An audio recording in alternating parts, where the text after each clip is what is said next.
So in our last story for the day, U.S. proposes a 60-day ceasefire for Gaza plans show. So Reuters on Friday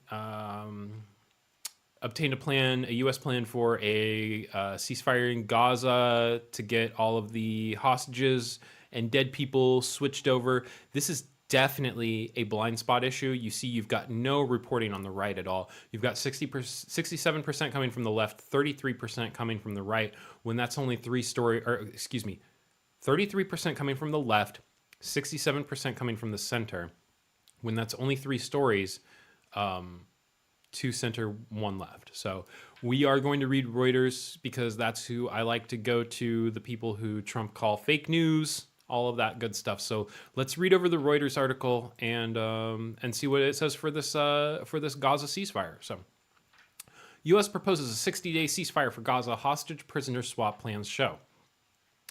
A U.S. plan for Gaza, seen by Reuters on Friday, proposes a 60-day ceasefire and the release of 28 Israeli hostages alive and dead in the first week in exchange for the release of 1,236 Palestinian prisoners and the remains of 180 dead Palestinians.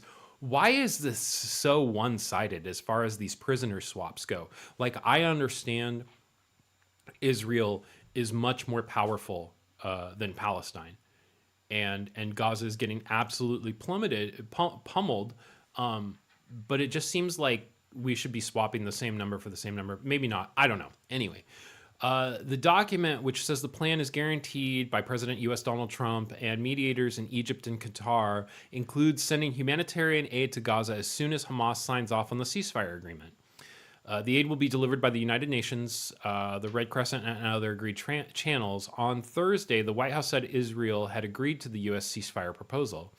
Israeli media said Prime Minister Benjamin Netanyahu told the families of hostages held in Gaza that Israel had accepted the deal presented by President Trump's Middle East envoy, Steve Witkoff. The Palestinian militant group Hamas told Reuters it was reviewing the plans and would respond on Friday or Saturday. The U.S. plan provides for Hamas to release the last 30 of the 58 remaining Israeli hostages once the permanent ceasefire is in place. Israel will also cease all military operations in Gaza as soon as the truce takes effect, it shows. Excuse me, sorry. The Israeli army will also redeploy its troops in stages. Deep differences between Hamas and Israel have stymied previous attempts to restore a ceasefire that broke down in March. Israel has insisted that Hamas disarm completely, be dismantled as a military and governing force, and return all 58 hostages still held in Gaza before it will agree to end the war. Hamas has rejected the demand to give up its weapons and says Israel must pull its troops out of Gaza and commit to ending the war. Israel launched a campaign in Gaza in response to the Hamas attacks in the south on October 7th, 2023, that killed some 1,200 people and saw 251 Israelis taken hostage into Gaza, according to the Israel tallies. The subsequent Israeli military campaign has killed more than 54,000 Palestinians, Gaza health officials say, and left the enclave in ruins. Israel's come under increasing international pressure, with many European countries usually reluctant to criticize it, openly demanding an end to the war and major relief efforts. Witkoff told reports on Wednesday that Washington was close to sending out a new term sheet about the ceasefire by the two sides in the conflict.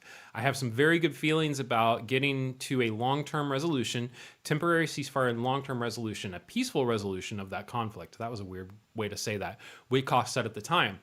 The 60-day ceasefire, according to the plan, may be extended if negotiations for a permanent ceasefire are not concluded within the set period. Senior Hamas officials Sami Abu Zuhuri said on Thursday the terms of the proposal echoed Israel's position and did not contain commitments to end the war, withdraw Israeli troops, or admit aid to Hamas admit aid as Hamas has demanded.